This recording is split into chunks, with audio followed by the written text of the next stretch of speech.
course, he's not on tour. He's a late call-up for this event because Ronnie O'Sullivan withdrew. He replaced him, and he's up against Zhang Anda for a quarter-final place. Junhui, and now a top 16 player from China, against the Welshman Dwayne Jones. So the lineup will be completed. We know already that Jack Lazowski will play Long Zhihang. Sean Murphy plays Hawkins or Zhao Gudong. Judd Trump plays Ding or Wakelin, and it's Joyce or Zhang to play Si Jiahui or Dwayne Jones. This is table 2, the referee, Queenie Liu.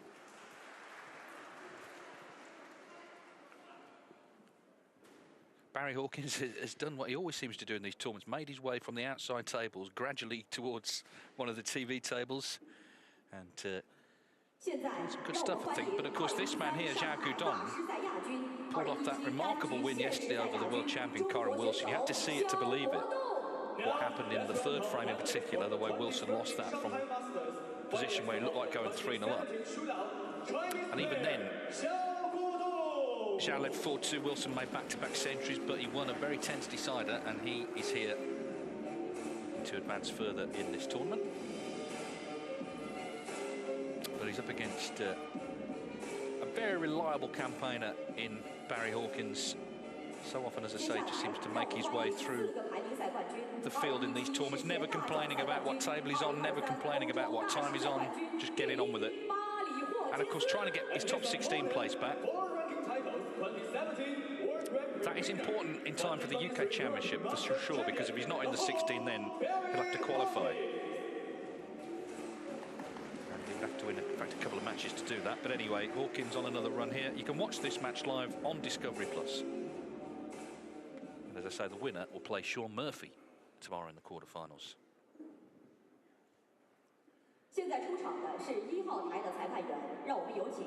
Peggy Lee, the referee on table 1. Let's welcome referee Peggy Lee for table 1.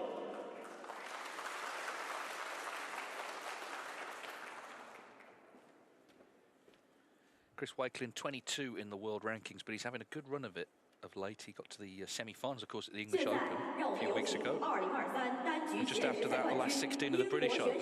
So he's going deep again in another tournament here. Now, let's welcome 2023. He's only lost 2 frames in 3 matches. The player from England, Chris Wakelin. Former shootout champion, last season runner-up at the Northern Ireland Open. His record against Trump is not good. He's lost all 13 meetings. We can worry about that tomorrow if he's playing him. First of all, he's got to get past another big hitter here. The biggest hitter in these parts, Ding Junhui. He's had 4 centuries this week, playing good stuff. And his opponent, holding ranking titles, recognized in the world 3 times UK Championship, the Dragon Ding Junhui.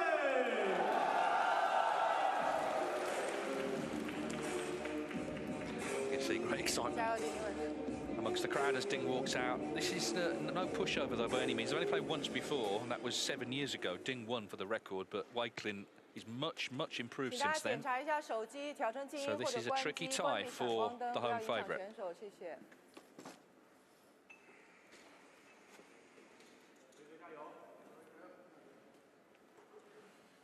So the night session at the WUHAN Open. 4 matches down, 4 to go to complete the quarter-final lineup here. And Ding Junhui against Chris Wakelin is centre stage. Ding Junhui to break. Best of 9, Judd Trump waiting in the next round. Ding scored well, 4 centuries so far in the 3 matches he's won. Can he keep it going though against Chris Wakelin, who he's on a good run of form himself. Neil Foulds alongside me. I think a couple of years ago, Neil, you know, you'd fancied Ding strongly, but a more even match maybe now. Yeah, I think more because of the way that Chris Wakelin has started to play. You know, he has figured at the latter stages of events. We know what he's capable of. And like you say, he hasn't been losing many frames. It's always difficult, I think, for anybody playing Ding Junhui here in a Chinese event, in that the crowds are undeniably behind him. But I think he's very capable, as you say. The sort of looming large would be playing Judd Trump, who he's had sort of almost nightmares about, I think, over the past, losing to him frequently. But he's got a small matter of Ding Junhui to worry about first. It's a very adventurous shot if he's going for this. Well, I mean, there is a more attacking element to the game than ever these days, but that was an extremely difficult shot to be volunteering to play. As for Ding, well, he lost the first 2 against Robbie McGuigan and then proceeded to win the next 5 and the next match 5-0, so he's going well. He won also 5-2 against Yasujun. The other thing is that these two somehow have only ever played once, and they've been on the tour for many years. That was 2017, so it's somewhat surprising they've not really crossed paths before, more than that one occasion in the Scottish Open. Yeah, and I think the word occasion is certainly in there in terms of this match. Wakelin coming on to the main table to play the main man in China. And trying to make a bit of a statement, maybe, taking that brown on, but he didn't get it. It's a very difficult shot to play, wasn't it? At any time, never mind at the very start. 8. I mean, I know that the roll-up behind a bolt colour isn't often very profitable, but that was a tough brown. Goodness, he was on the cushion.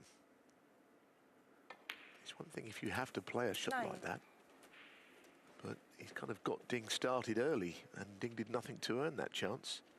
Anyway, I suppose winning, we'd be saying what a brave shot it was. Well, the question is, can Ding just settle here?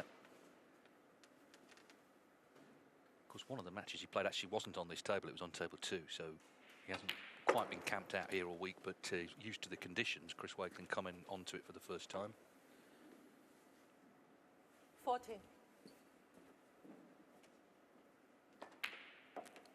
15.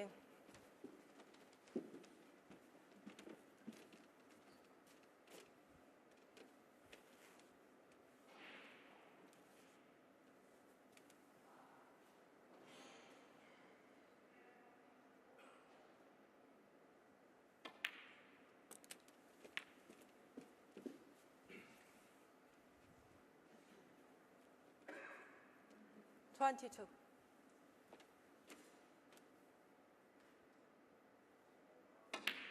23.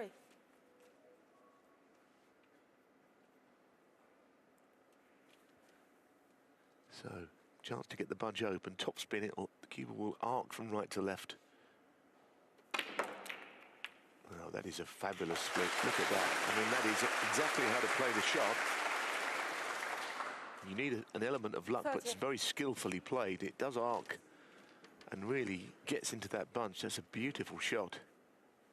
More evidence that his form right now is good.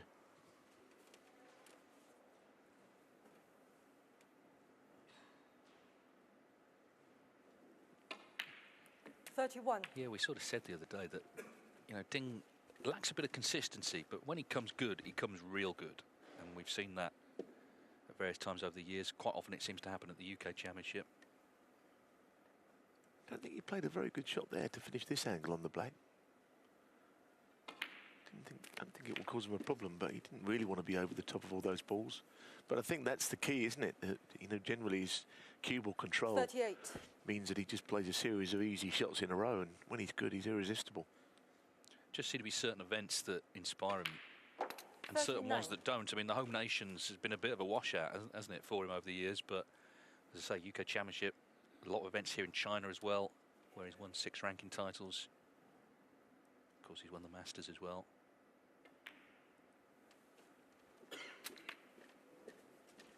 Yeah, he didn't even enter the English Open this season, did he, for whatever reason? But had he done so, there's no real belief that he would have won it, 45. because, as you say, he seems slightly less motivated by those events.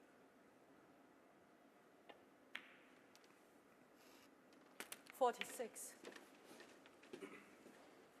But with that good split, it would be pretty significant if you could get the frame one from it.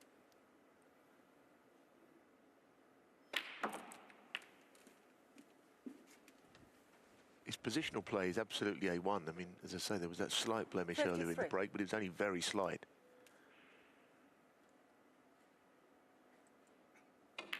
You don't think of him as a stunning long potter. I know he can do all that, and he doesn't have an abundance of cue power. It's just his close control is as good as anybody's, I'd say.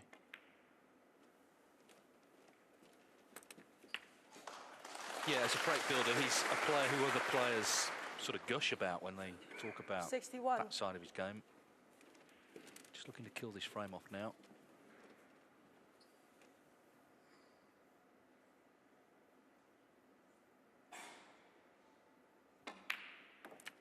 $62. He's not quite there yet, is he? No, no, he isn't. Would he play the brown gently? Would he roll it in and block the pocket? The black would take him over the line points-wise. Ian off in the middle is not out of the question here.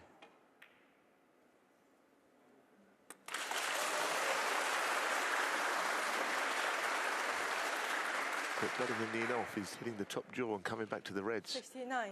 So he's got the first part done. He's got to the snooker's required stage. But it means he's got to finish the job off and pot another red. Is he going to attempt the double?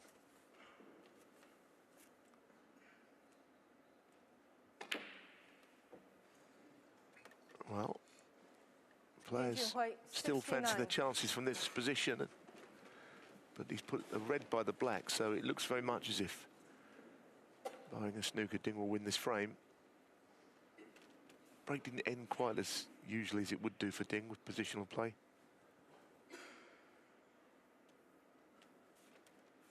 Yeah, he just raised his hand there, Ding acknowledging he'd been fortunate. The red going by the black. Of course, Wakelin's going to need blacks.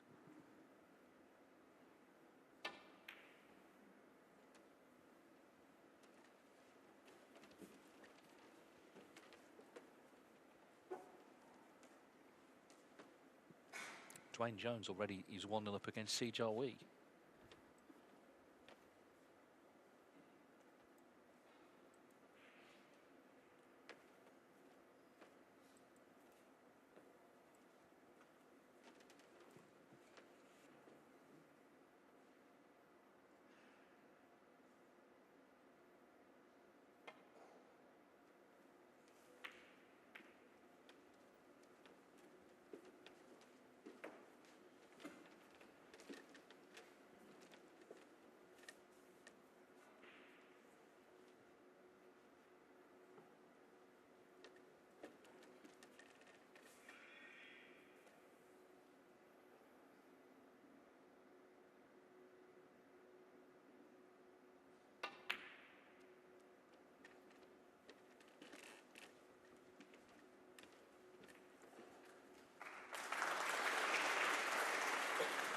I don't think he's got much cover, even if he has got the snooker. The target is huge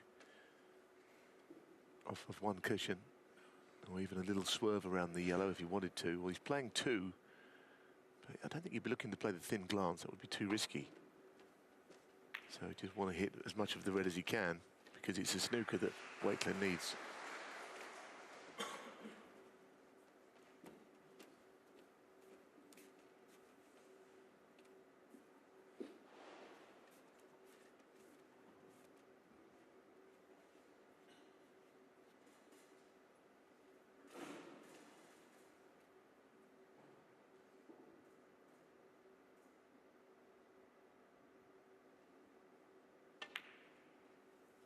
One.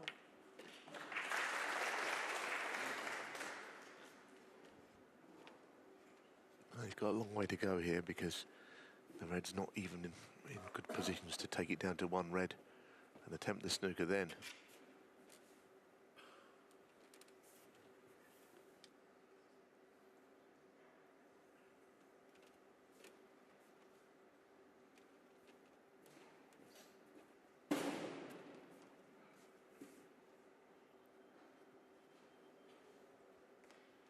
That is the brown on the top cushion. I know there are actually players who are slightly colourblind.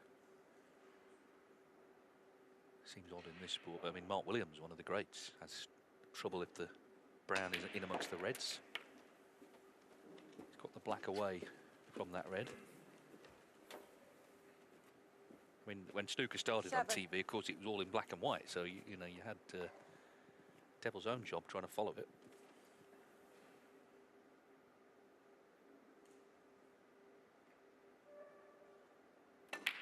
I actually played somebody many years ago as a junior player who mistakenly hit the yellow instead of the cue ball during the course of the match. I don't think that was anything more than just a mistake. The gentleman didn't have the best of eyesight. It was in the middle of a frame as well.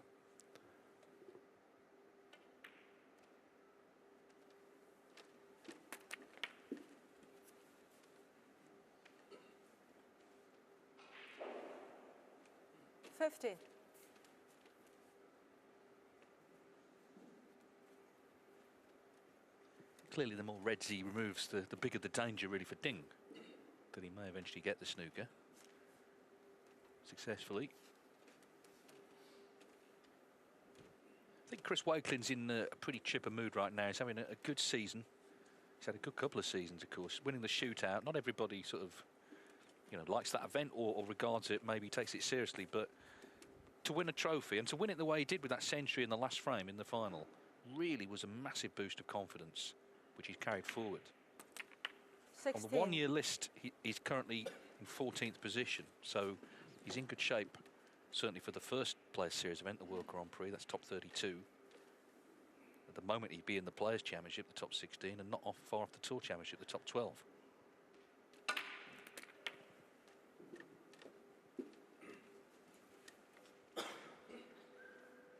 Yeah, I mean, it's one thing to say 23. the shootout is not so important for players, as some like to do, but you don't get many of the sort of middle-ranked players not playing in it.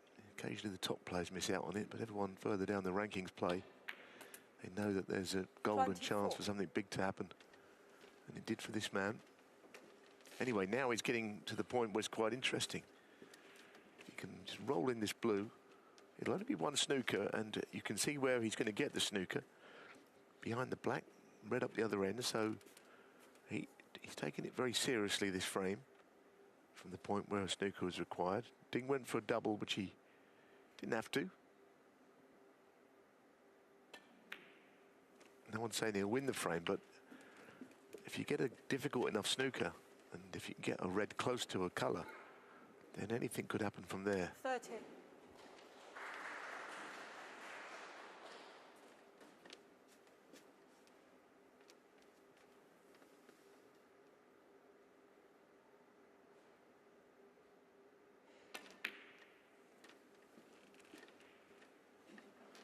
Chris Wakelin, 30. Well, the red has come away from the cushion far enough so it's not a huge target. I don't know whether the left cushion, one cushion escape, is blocked off by the middle pocket. So if he's got to go to the right, then clearly this could be missed. And then Wakelin could win.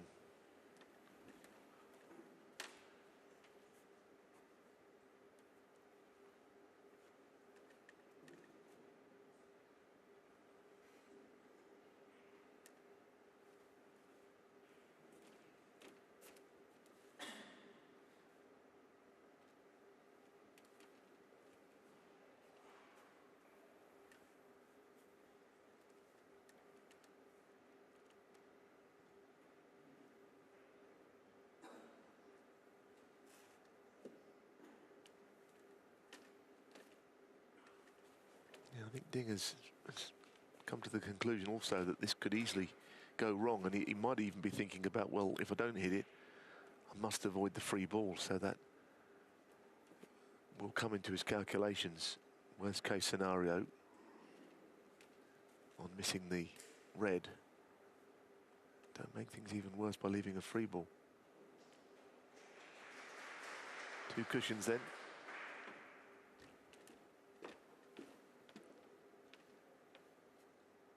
Very good, very good. And not left the simplest shot to get another one, although Wakelin might think that behind the black again is a possibility.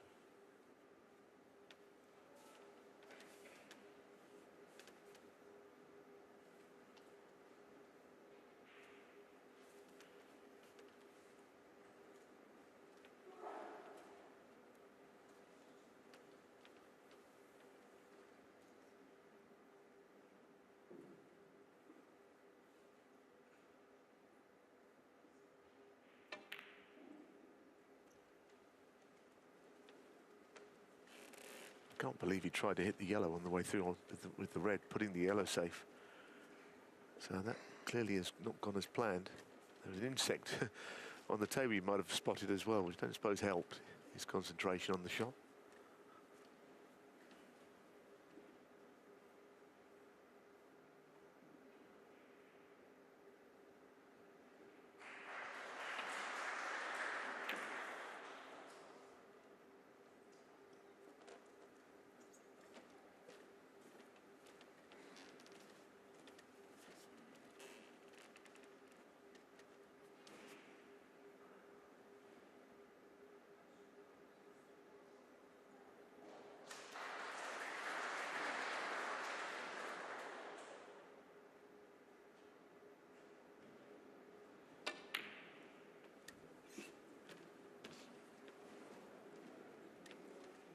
Well, not a snooker. Meanwhile, Mark Joyce, who's, of course, the late call-up in this event after Ronnie O'Sullivan withdrew, he's 1-0 up against Zhang Anda. What a story.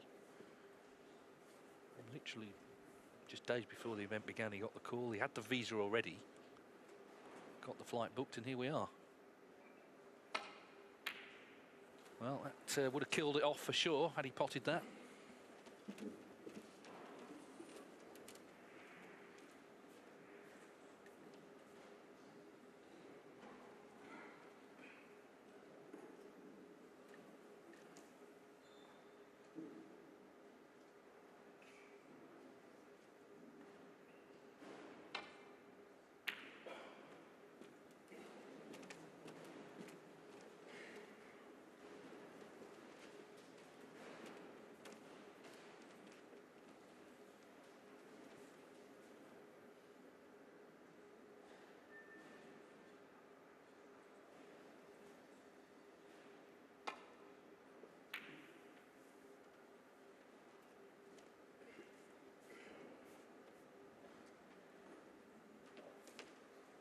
Shagudong has won the first against Barry Hawkins on table 2. That's on Discovery Plus.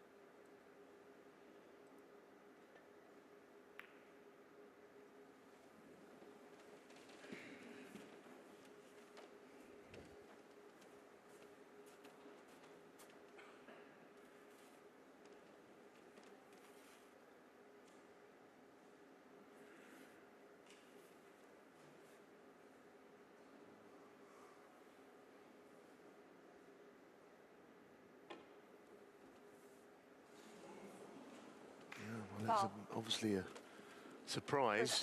I think the middle pocket once again was in the way, so he played it with the right-hand side to check the cue ball back up towards the red. But clearly when you are putting side on out of a snooker, things can go wrong. It can be misjudged, as it was there. Needs at least a pink off the red. 1.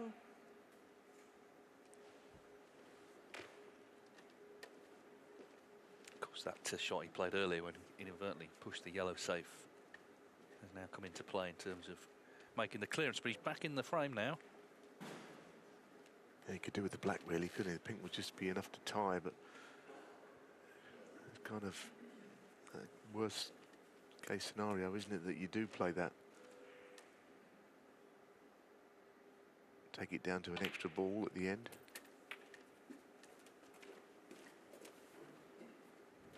But he's not going to try and pop the yellow here anyway, so might hope that he can get another snooker in this exchange 7. and win without that.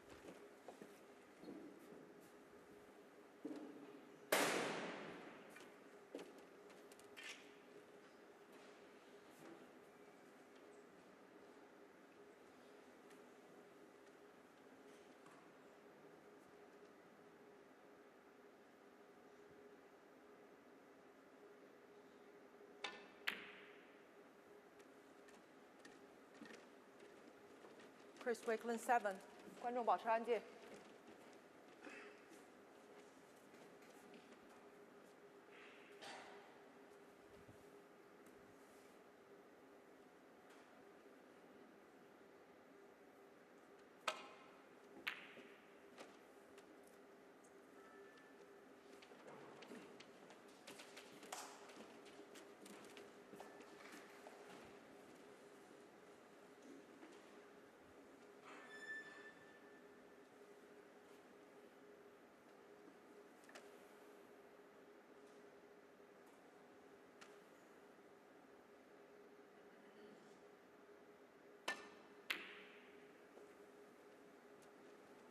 The referee there was just trying to stop someone moving, I think, on the shot.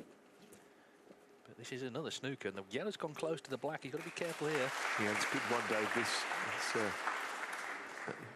not least, there appears to be just enough room around the back of the yellow to perhaps just sweep past it altogether. Well, he had the chance at the red, didn't he, from distance, you know, and you kind of fancied him for it. That would have put an end to all of this. He did, but he didn't hit it very well at all. We were right behind the line. He played it with not much authority. Now, I wouldn't say he's, at this stage, in trouble in the frame, because at the moment, if he hits it, Wakelin can only tie, but the snookers that he's been put in are not the most easy, the most straightforward to get out of. Now it looks like he's going to play with right-hand side. Just if he feels, if he can miss the black, then he feels you'll hit it. But as I say, you can go around the back of all of these here. There's enough room. Go around the back of the yellow from this way.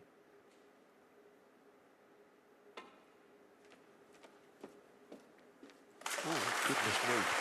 Well, he hasn't gone round the back. That is it. That was a dream outcome, isn't it? He just clipped it. Imagine trying to achieve that outcome. You know, you'd be there all day. He did just sort of tap the table. What a result for Ding.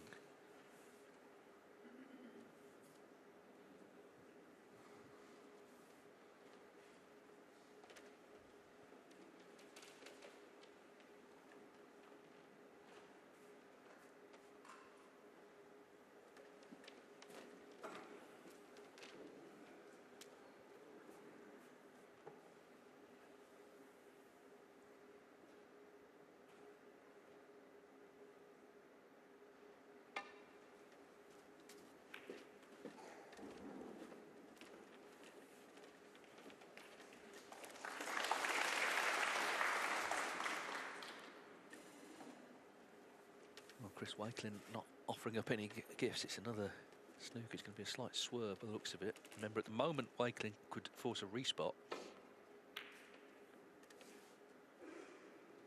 But obviously another more penalty points, he could win the frame.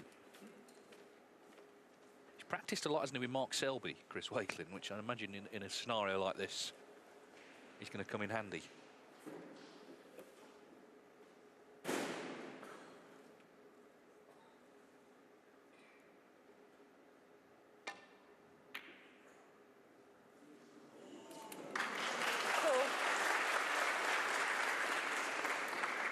Clearly that wasn't his, what he had planned, although it will do better than staying over the pocket.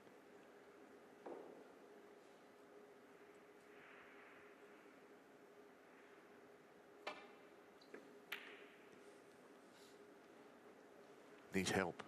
Needs the blue to help him. He's not going to do so. Chris Wakelin, 2. So now another chance, and he's almost like a black ball shot, this, in that you're not worried about getting on the brown. That's not his concern. If he pots this, then there's his 2 snookers, so he won't be doing a lot else but trying to pot it.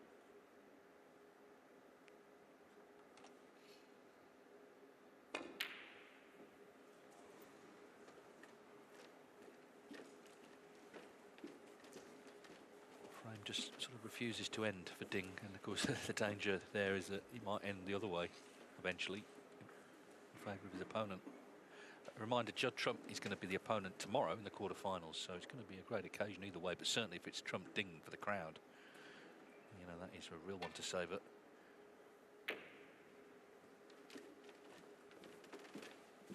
Judd Trump, he's now played 14 events in 2024, and he's reached at least the quarterfinals of all of them. 11 of them have been ranking tournaments. An incredible run, winning match after match in these tournaments.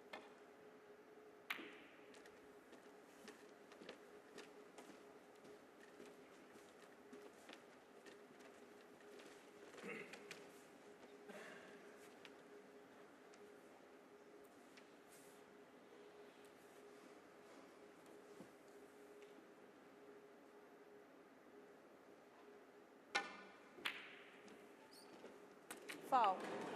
Well, that's a real blow, because all the hard work he's done. I think he's been a fraction unlucky, hasn't he, quite honestly, since at the point where he needed a snooker. A few things that have happened have been in favour of Ding Junhui. I mean, the in-off was not his fault. He's sitting in his chair, Ding, but the in-off didn't have to happen either. So maybe not the best of fortunes for Wakelin. Training is over now, though, and it's been taking him a quarter of an hour longer than it should have, but he's got there. Yes, he made a good 69 break. Chris Wakelin has at least made him earn it. Junhui is free. Frame conceded. But he stays in his chair, so the frame is Ding's after all. Wakelin gave it a good go there, but China's #1, Ding Junhui, off and running in this race to 5 to play Judd Trump in the quarterfinals. He leads 1-0.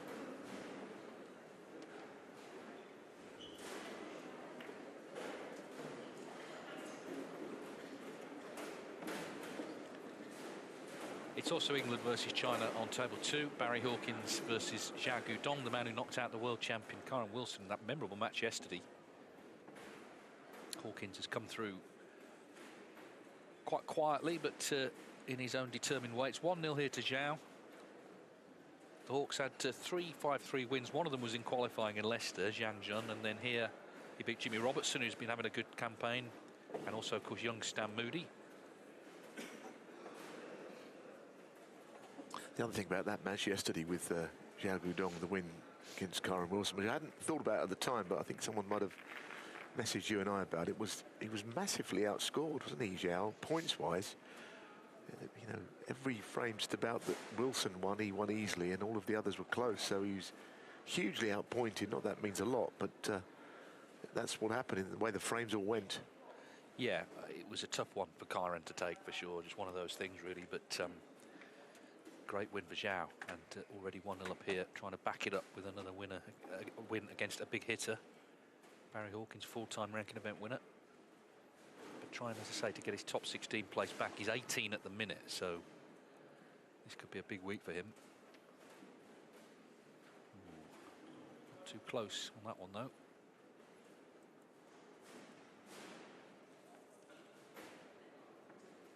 It's 3-1 on the head-to-head to Barry Hawkins between them. They did play at the Welsh Open last season. Hawkins won that one in a decider, 4-3.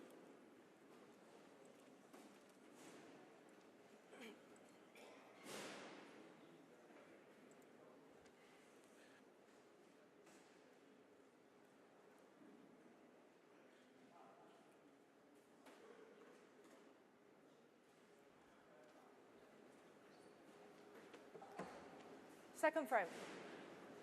Chris Wakelin to break.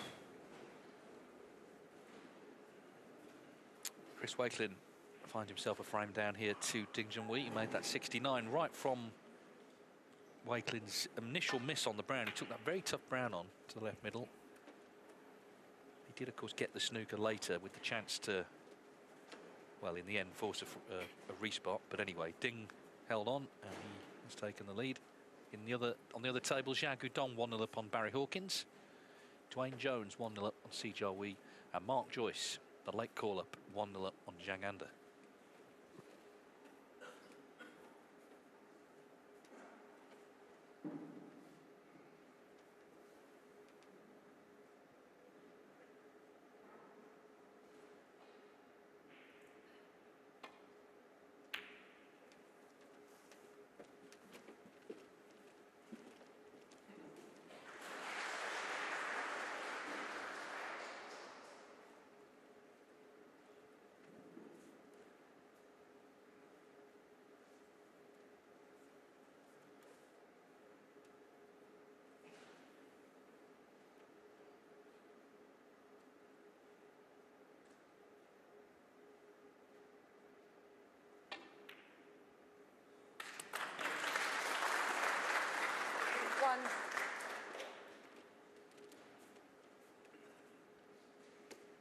He's a very dangerous player, Wakelin. Very good when he's in amongst them. Quite a thoughtful player, but he can score.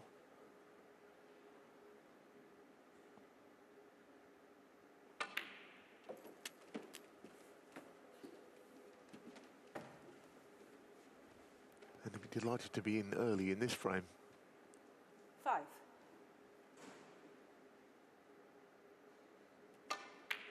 Six.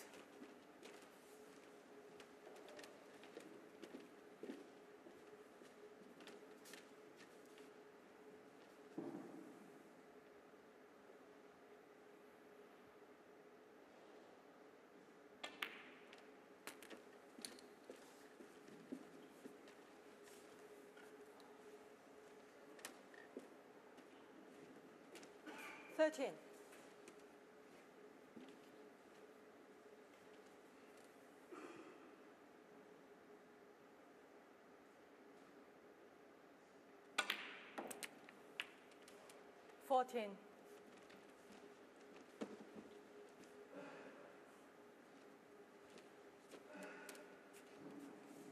Yeah, I know from talking to Chris, he's just in a good place right now. Him and his partner have got a new house. He's going to become a father soon. You know, his career has really taken off the last couple of years. He's enjoying travelling and now seeing how far he can go. 22 in the world, which is a great achievement these days, but looking obviously to press on, try and get a top 16 place, which usually happens if you win a tournament. First prize here, 140,000. And then all the spin-offs that come with it. Going into the bunch early here. He's got to hit the pink smack on if he can. No, he didn't hit half of it. This is where you need things to work out in your favour. It could have been worse, actually. He's on this red, but he didn't hit enough of the pink to get the anything more than a glancing blow on the bunch.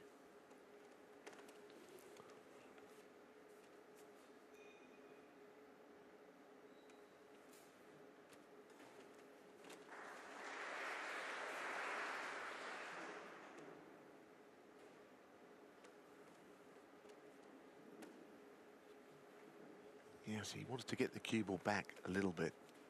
That's why he's digging into it. He wants to get underneath the cue ball. Doesn't want to just roll it in and be below the black. 26. That's a good shot. That was a missable red, playing it in the way he did.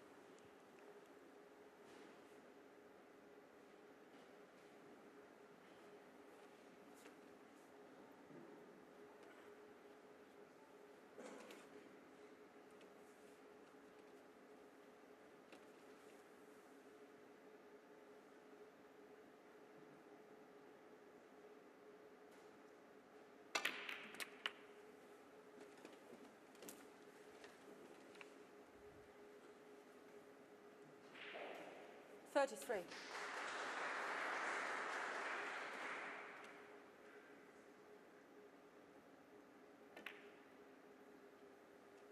$34.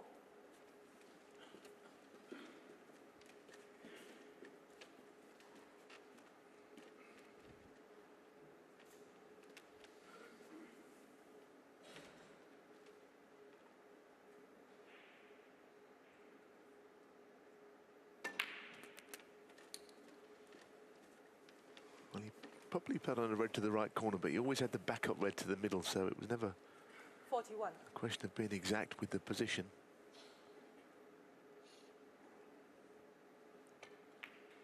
And he's always got that red at the other end of the table. If he got the wrong side of the blue, it would be there for him.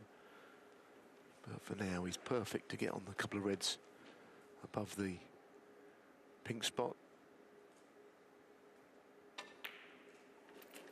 And this is what he does very well. He is a very good scorer. I think his game might have sped up a little bit in the last 3 or 4 years.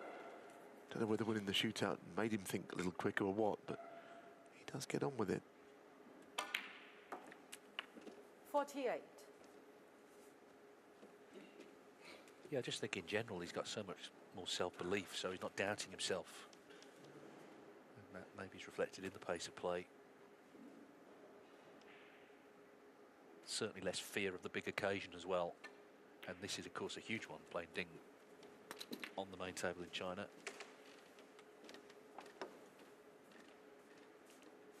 $53.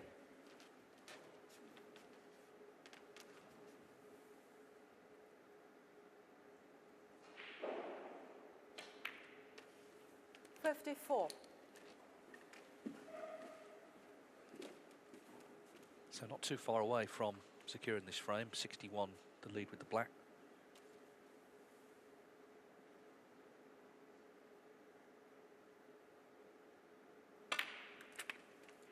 Yeah, I think we can look forward to a good match, an open match between this pairing.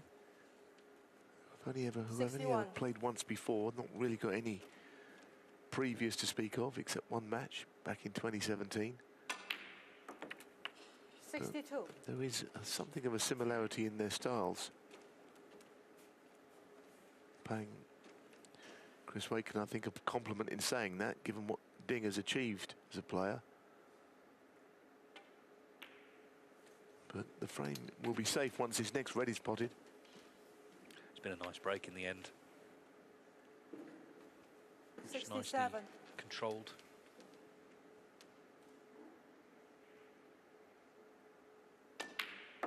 In terms of the top 16, it kind of depends when you get in. But we're coming up to a key part of the season, the UK Championship. Top 16 are seeded to York, so obviously everyone else has to qualify. And then after that tournament, the field is set for the Masters, where the field play for the Paul Hunter Trophy. 75. Paul passed away 18 years ago on this day. 76. Incredibly sad for his family and for the sport, but what a star. And it's great that his memory lives on at that tournament, which is really, I mean, it's always been a big event, but it's really come to life, I think, in recent years with the hospitality and the razzmatazz in the new year. 83. Yeah, I mean, Paul lit up the old conference centre, didn't he, with his 3 victories in the Masters, all of them in pretty 84. spectacular style. In the meantime, nudging that red out means there is the century possibility now. If he can just drop this in, it's quite thin and he'll have to play it gently. Cable will run a little. Not sure if it's run too far, but he may be able to get to that red to the right 89. middle. Yeah, I think he can.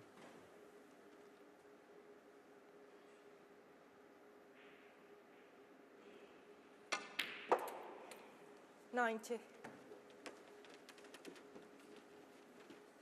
Well, this has been wonderful, this break. And such evidence of how well in general Wakelin is playing this season.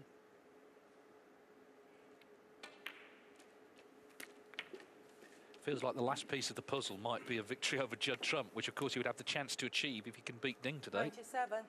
Just left this awkward over the blue.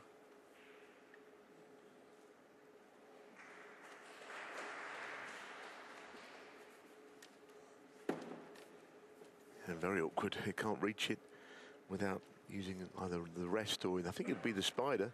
Long spider. You mean the... Yeah, you want the higher one with the cross like that. The extended spider on. Normal one. I'll show you. Well, there seems to be a whole selection of things under the table, according to Peggy Lee. I think he asked for the spider. I didn't know there were that many. This is the extended spider. You see, this is why Dominic calls it the bridge rest, you see, Dominic Dale, and there's no confusion. Well, there is, because he's the only one that calls it that. So there's confusion every time he says it for the referee.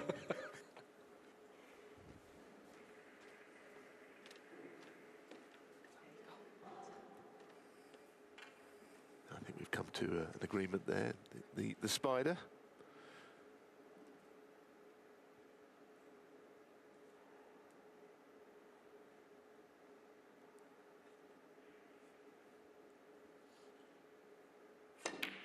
A really good shot. So the break deserves to be a century. It was a lovely break. 98. And it is going to be one. It's a question of how many now. Yeah, terrific stuff from Chris Wakelin. It's his 6th century of the season. He's in that club of players, 84 of them now, who've made 100 in their career or more. 103.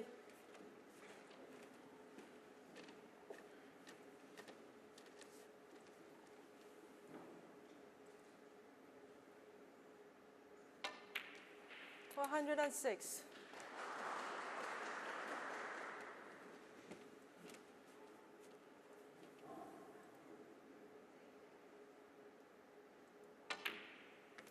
$110. High break, by the way, still 139. There's 3 players made that. But still plenty of time for that to be beaten. 115. Yeah, you feel it will be beaten, don't you, on these tables which are playing well, conducive to good scoring. I don't think 139 is going to hang on, despite the fact it's been made on more than one occasion. What a terrific break this has been. Well constructed from an early chance. Yeah, total clearance with the black. Excellent. He looked confident from the off in the first frame, but in this one he stayed in and has taken the frame out very nicely. So battle joined here in Wuhan. Ding Junhui and Chris Wakelin all square at 1 each. Remember, 5 needed to advance to the quarterfinals.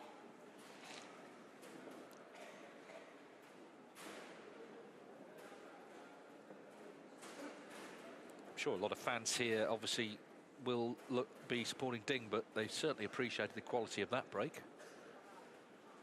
Now on the other table, Zhang Yudong won the first frame here against Barry Hawkins. I say the other table is 4, but the other television table.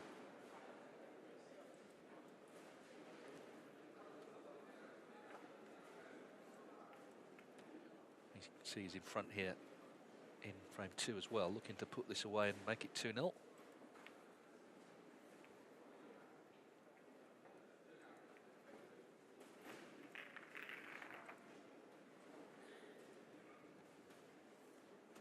Well, the sort of sheepish look suggests he's not on this red by the black. He's on... There's a chance at this red on the left-hand side.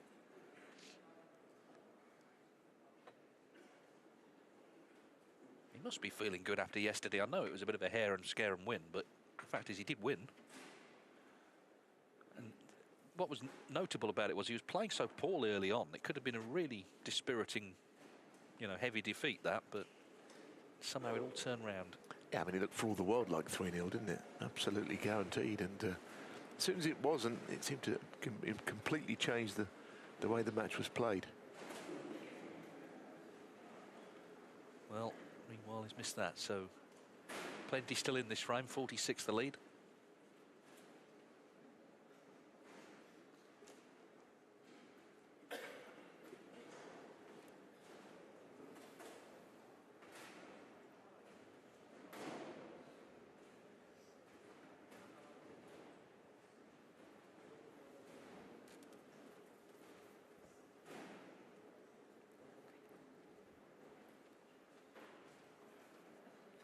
From 3, Ding Junhui to break.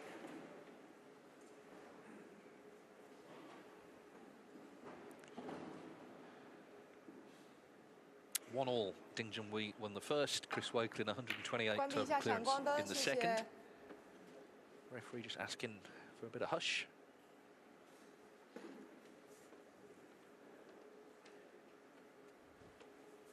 And that red went a long way up the table off the break, which can happen, but I don't think it's possible. He can get to half of it, but not the potting angle to middle.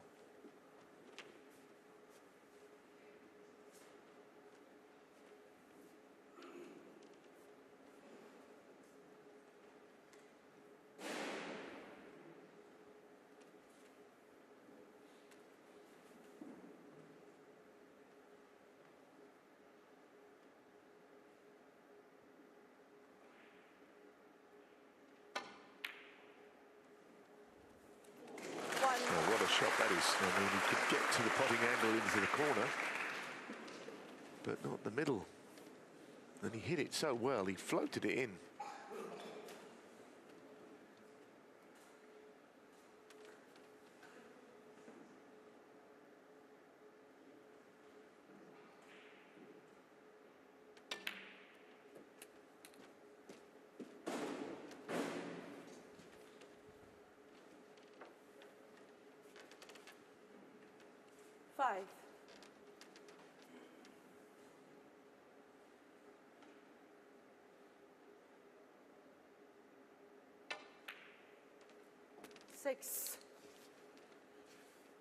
Got through the Q school initially. That's how he turned pro back in 2013 in a very strange fashion, because his opponent, Adam Witchard, somehow broke his own cue late in the match. He leant against it or something, and with no cue to play with, he had to concede.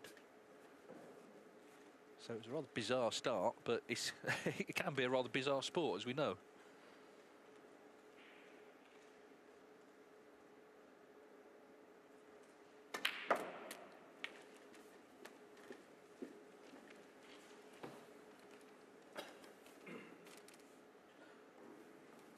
13.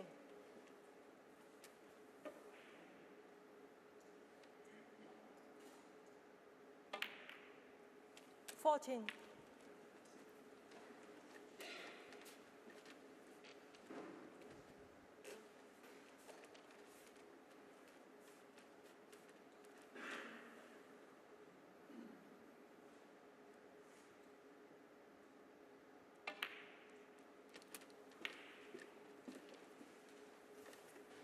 He's a very precise player, though. I mean, I keep saying it, but he 21. is very controlled. He looks $1 million when he's playing well. The opening red was floated down to the pocket he's knocking this one into now. 22. If he gets on a roll, he can play outstanding snooker. I remember on Stephen Hendry's comeback, which seems to have ended now, but the first time they played, Hendry beat him, and then 29. but they played again in something lockdown related in Milton Keynes, and he absolutely played out of his skin all the way through. Stephen only just 30. broke off in 2 or 3 of the frames. It was his last shot. I remember that because Chris was asked, you know, was it an honour to play Stephen Hendry? And he said, oh, yeah, he said, my mother was a big fan of his, which I'm sure made Stephen feel even better. But the fact is he was born in 1992, you know, the year Hendry won his second world title.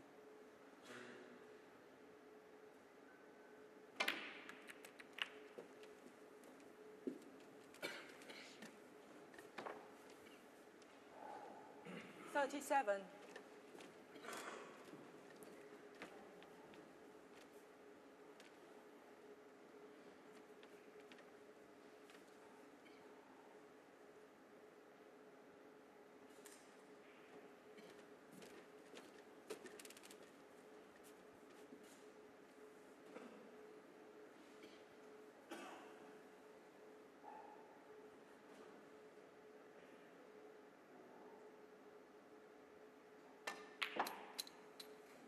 38.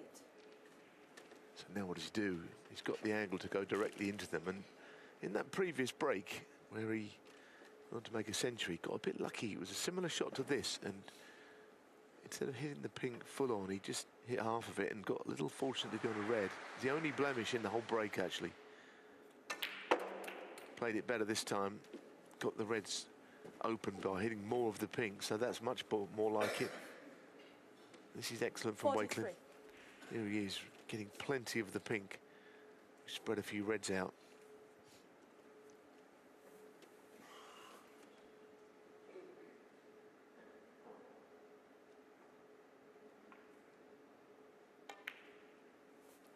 $44. Well,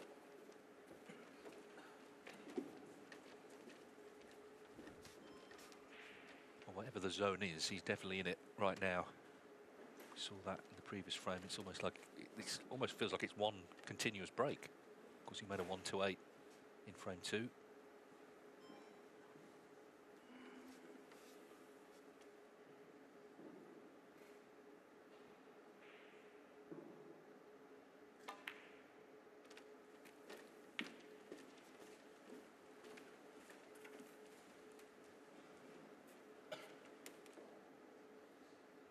$51.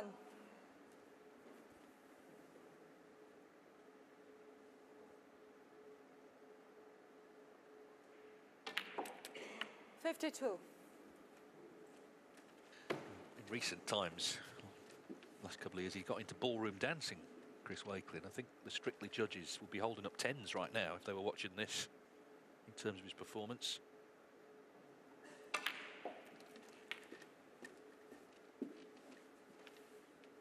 Yeah, I think he's a player with good concentration, except whenever he plays Judd 59. Trump, as we were saying, he would play should he win. I know we mentioned it a few times, 60. but you know, in snookering head-to-heads, he's as bad as any. I'm sure that there was Stephen Hendry, I'm sure, didn't lose to Terry Griffiths or something along those lines in their careers. And even Ali Carter eventually beat Ronnie O'Sullivan, and it was at the Crucible, having lost a number of times. 67. But we'll speak about that in greater depth, of course, if he was to win. Well, he's going to win this frame if he pots this red. 68. And that high break now that I mentioned could be under threat, 139. But whether he beats it or not, this is just a wonderful performance. Just seems completely at one with the table, not thinking about anything else, including that man there. 75. Indeed, it's not as if Ding has done a great deal wrong. You know, I mean, the break-off shot, he pushed the red down, and it looked like he'd gotten away with it, but it was a great opening red.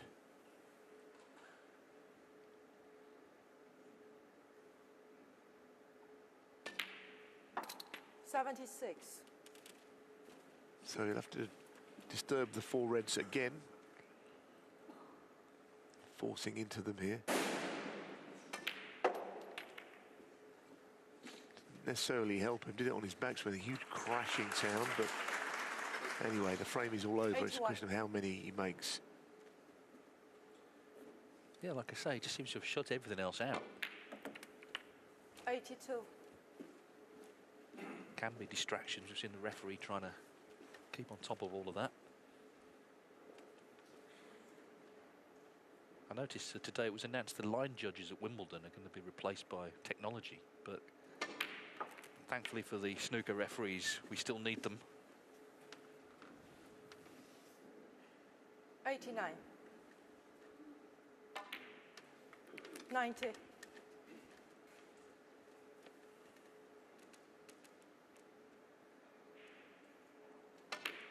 Well, the line judges often get a bit of a pasting, don't they, when the balls come towards them? So maybe it's a safety reason. I'm not 97. sure. Some of these big servers. 98. This is another big break. It's beautiful, and I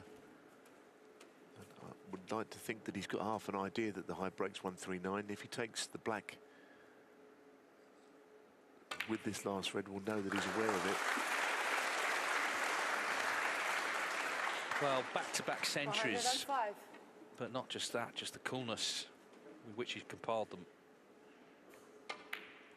106. Well, it's not going to be. It's not going to be beating the high break. He could equal it. There's already three players. They're not going to get much, are they? If it ends up they're all tied on 139, it's 5,000 divided by 4 at the moment. If he clears the table here. 112. But he didn't care about that right now. 114. He'd be just really enjoying this performance. Yeah, we've got Wu Yi's Marco Fu and He Guo Chang have all made a 139. 117. Something of just a quirk, really, isn't it? I still don't believe it will survive. Even though we've got 4 of them on it, it'll be something in the 140s, you'd imagine. The way this match is going, it could happen this afternoon. It's been a beautiful break, the second of its kind. He's hit the run of form here. That is 126. the mid-session interval could stop him. There's another frame before then, of course. But right now, he looks almost like nothing could stop him, even a big crashing sound earlier. 132. It's going to be back-to-back total clearances. 2 wonderful, wonderful breaks from Chris Wakelin, who equals the tournament high break with that 139. It followed the 128. It's about as good as it gets, that. Those last 2 frames. Just complete control from Wakelin, who hits the front here, 2-1.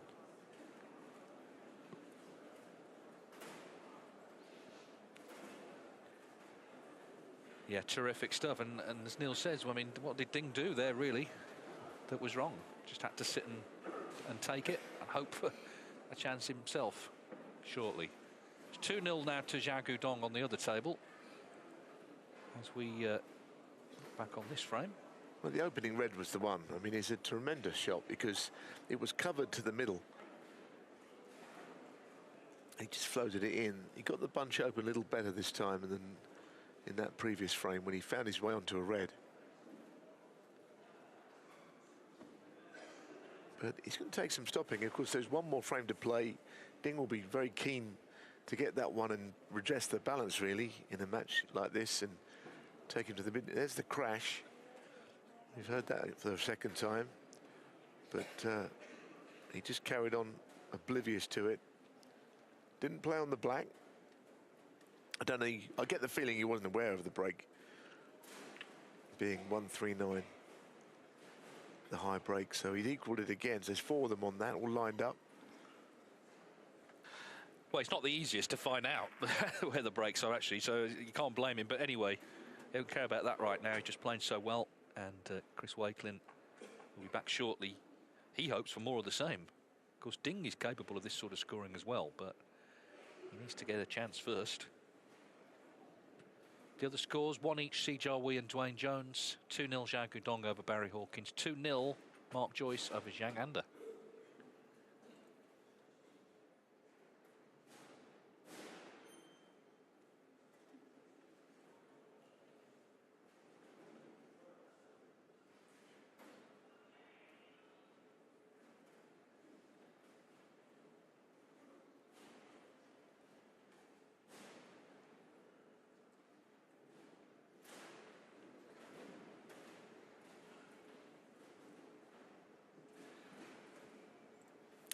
Just waiting for Chris Wakelin to return, and Ding has had a ringside seat, a bit of a masterclass last 2 frames. 128, 139, back-to-back total clearances for Chris Wakelin. Table 2, Barry Hawkins against Zhao Guodong. It's 2-0 to Zhao Guodong, and they're just starting frame 3. Of course, he knocked out the world champion Kyron Wilson yesterday, and the winner of that match plays Sean Murphy. Of course, the winner of our match plays Judd Trump. Jack Lazowski was sensational earlier, beat Wu Yiza 5-0. He'll play Long Jihang, who of course is from Wuhan, so it's a great story really either way there. Long on home soil, Jack of course looking to win his first tournament, and the winner of the Joyce Zhang Anda match plays Si Junhui or Dwayne Jones. Mark Joyce 2-0. You know, a week ago he wasn't in the tournament, got called up because Ronnie O'Sullivan withdrew.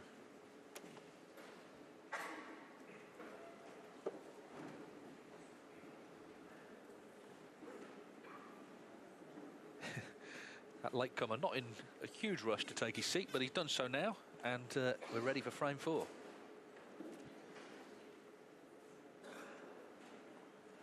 Frame 4, Chris Wakelin to break.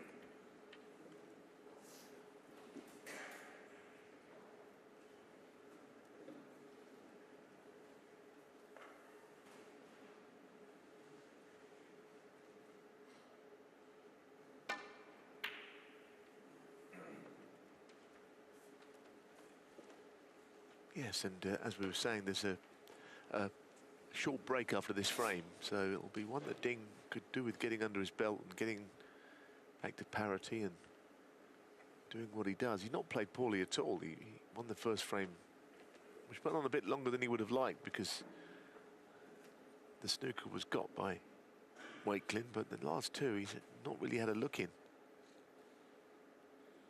Just needs the cue ball to slide past the black and the bunch of reds here. Shot to nothing, Reddy's trying to pot.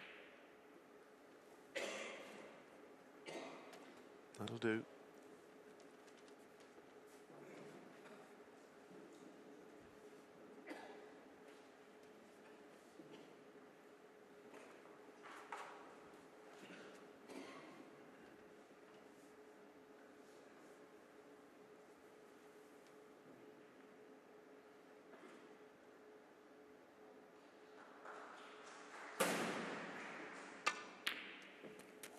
One. And he's away again.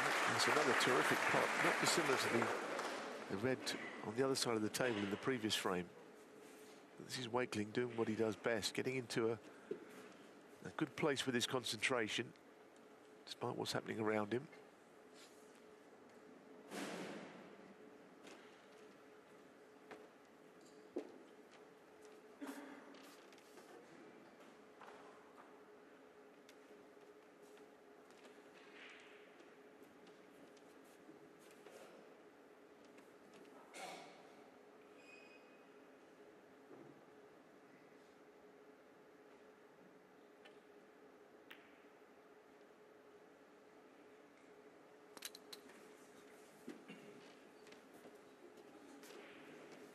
Little smile on his face, I'm not sure what there, but 6. I think he held it too much. He didn't want to be using the rest here necessarily.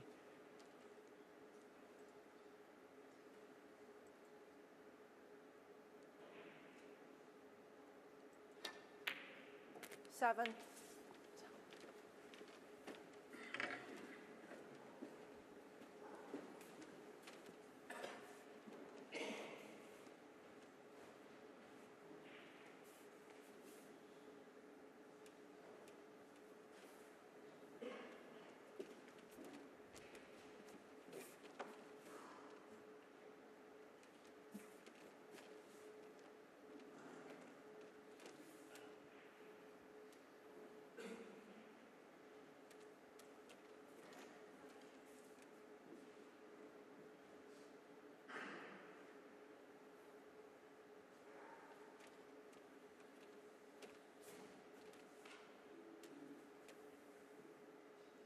Might be forced to play red to left middle here with no angle at all. That red is all he can do. Pot it to middle pocket. Wants to be, as he has in the 2 previous frames, top side of the blue to get the bunch open. It's almost like a formula for him, but he can't do it on this shot. 15. Well, that's a great shot now. He's got a perfect angle on the black. This is very good from Wakelin. And he can really get the bunch of reds open here.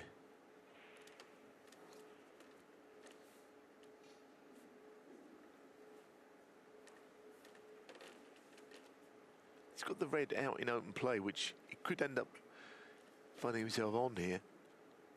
It's always nice to have a backup ball if the pack don't open properly.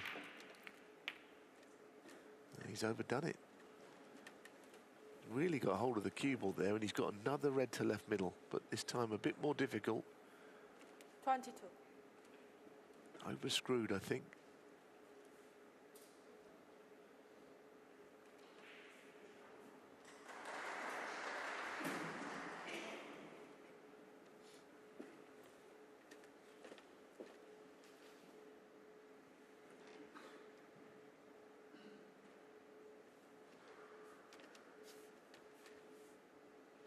I'd be surprised if he didn't take a red on here. The kind of form he's in, I don't think it's too adventurous. He's got a choice of reds, but he's playing the middle one of the 3 in a line, or he's certainly looking at it. Now he's back to the other one. Tough shot. But he's playing so well, you just fancy him, don't you, for all of these shots right now. Well, he's playing as well as anybody's played in the tournament, for sure. This is how you dream of playing. And he's nailing, if there is a recovery shot like that, he's nailing them. Now it's about trying to keep things as simple as possible. Press on towards 3-1. His season ended, as all seasons do at the World Championship, but not at the Crucible. He lost 10-9 to Robbie Williams. 28. That's about as low as you can feel, not only to miss out on the Crucible, but by 1 frame. But this is the opposite. Must be in dreamland how he's queuing, but you've got to keep the focus. We saw yesterday, 29. didn't we? Yeah. 1 shot can turn a match. Didn't like maybe the contact there. Yeah, I'm not sure. He certainly didn't pot it cleanly, which might be one of the reasons why the cue ball veered off. But either way, he's had the cue ball cleaned. Yeah, it's different context, but yesterday Corin Wilson was in charge against Xiao Guidong's 1 shot where he caught the black instead of the yellow was the start of his troubles.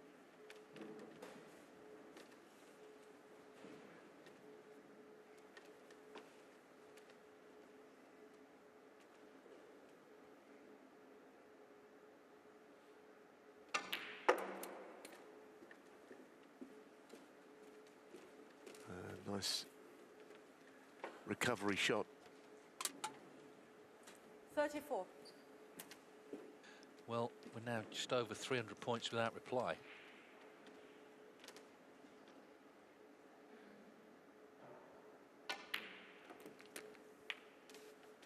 $35.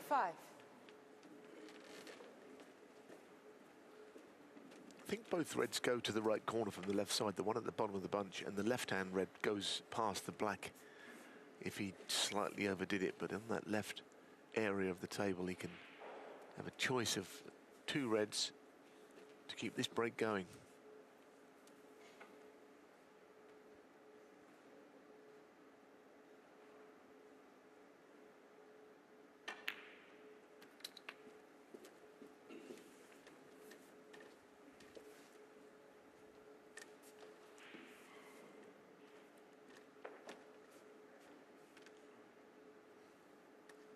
41.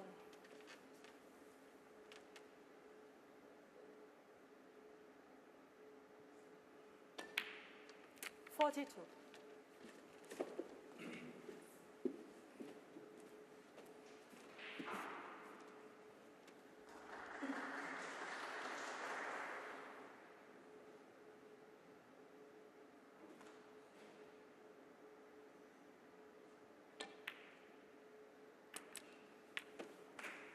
Lovely shot. Again with the red out in open play to be sure he'd be on one, and that's the one he is playing. 49. This is a run of form that is out of the top drawer. And you 50. can see those two reds both popped to the same pocket. He just knocked that red into below and to the right of the pink. So cue ball on the left of the five reds, beg your pardon, the right side of the five reds. He's got choices again.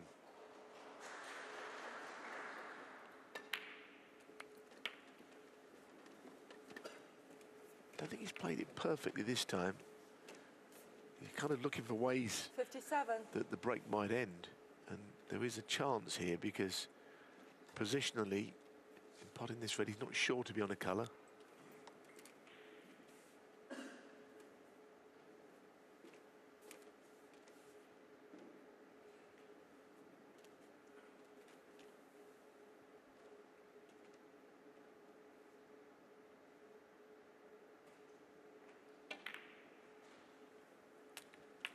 It's well played, though. He knew pretty much what was going to happen there. He will be slightly further away from the next red than he would want to be. Don't think he's going to run the cue ball around the angles. If he does want to, then he'll have to get it right. I think he is going to play it. Yeah, I mean, he could have finished just about there with playing without using all the cushions. So 63. may have run aground. It's the kind of shot you'd fancy him for, but he should be on the red closer than he is.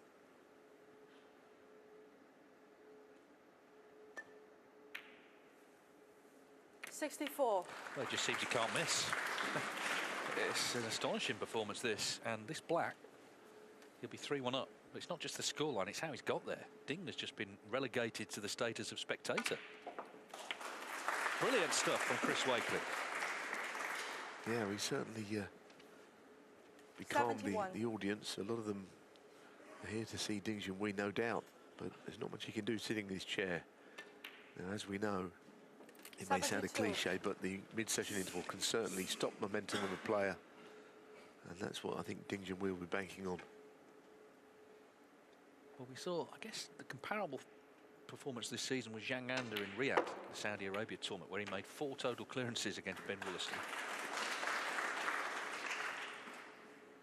Wakelin's made 2 77. in the last 2 frames, trying to keep this break going.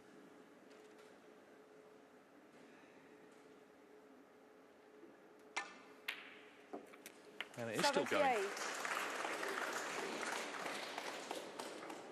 It's been a fabulous break. I mean, the other 2 centuries were with more control. He just lost the control, but that's, you know, you'd be very picky to say anything wrong with this. It's terrific.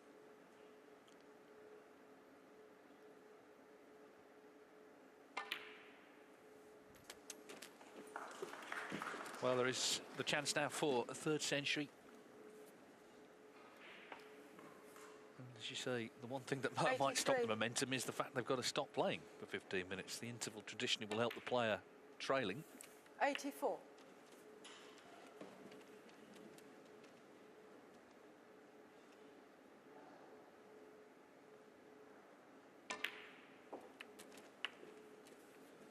Yeah, I mean, you mentioned the performance of Zhang Anda. The other thing you could speak about was when we used that 4-0 against Judd Trump. He wasn't playing quite like this, but he did change everything. The fact they took their break gave him time to think, and we're not saying the same will happen, but you almost start again, don't you? And right now, he can't play any better than this. It's been marvellous. Not the most comfortable position to be in here as he tries to complete this third century.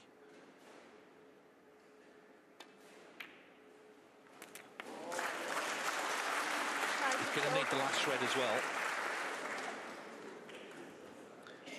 Yeah, but I'd like to see him make it. I mean, 3 back-to-back, we know it's happened, and it does happen in snooker, but it doesn't happen all the time.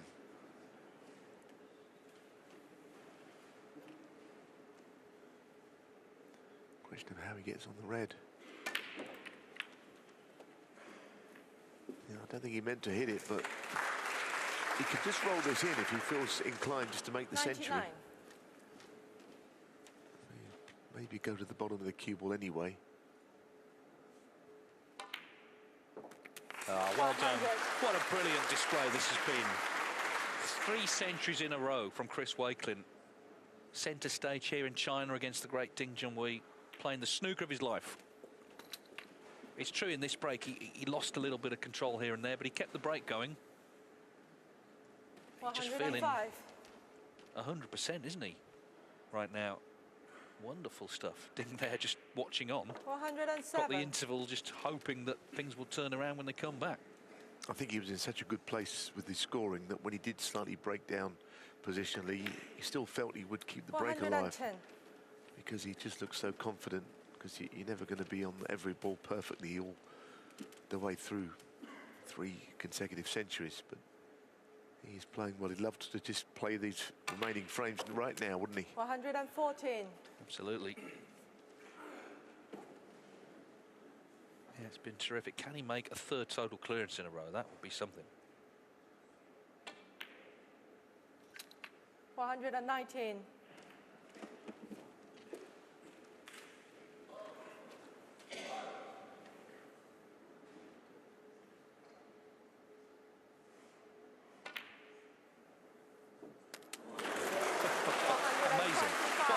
Performance this is. So this black for a 3rd total clearance in as many frames. Absolutely fantastic from Chris Wakelin. 128, 139, 132. 399 points without reply. What a spell of snooker to take a 3-1 lead over Ding Junhui. And as they go to the interval, Chris Wakelin, in the form of his life, will need 2 more to take on Judd Trump tomorrow.